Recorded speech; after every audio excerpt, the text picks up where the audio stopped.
The Great Gatsby is one of the most monumental works of fiction in American literature, so much so that its name has become synonymous with the institution itself. This is a novel of discovery, of enterprise, of dreamers, of capitalism, and of course, the eventual downfall of the American ideal in the Gilded Age of false prosperity known as the Roaring Twenties.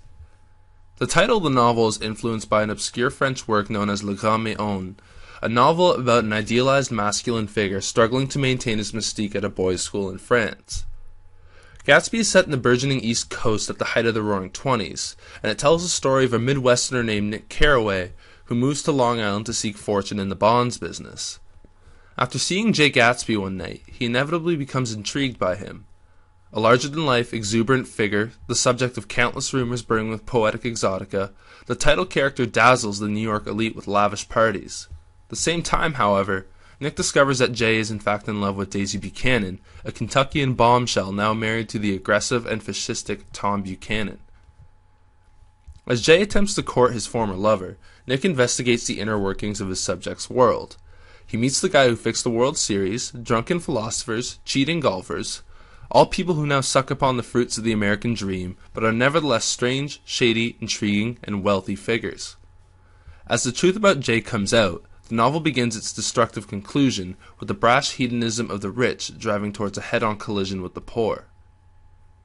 It's difficult to even begin to extrapolate the layers within this novel. As that paper he wrote in high school may suggest, this is perhaps a novel about the corruption of the American dream, about the illusion of materialism.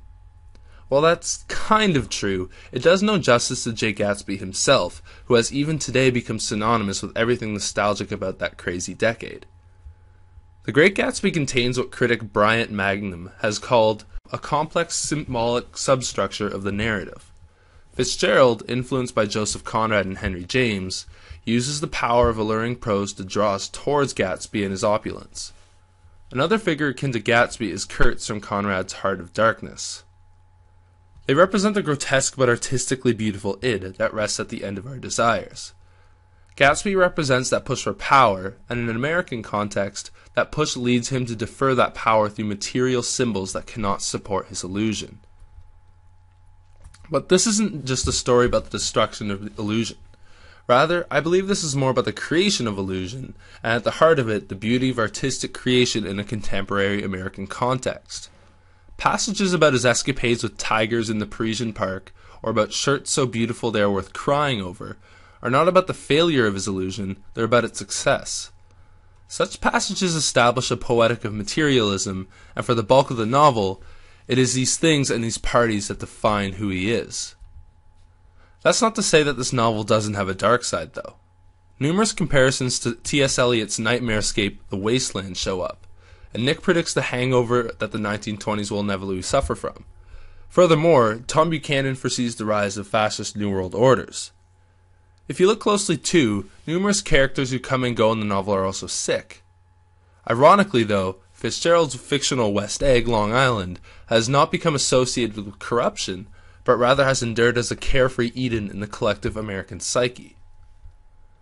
When The Great Gatsby was first released, it was not actually received that well, and it wasn't really until T.S. Eliot himself praised the work that people began paying attention. I think that this novel is one of the most beautifully wrought pieces of fiction of the century, a novel accessible in its simplicity, but layered enough to keep the most esoteric critics scratching their heads. It is a testament to the power of fiction as well. It legitimizes and debunks illusion through, well, the illusion of fiction.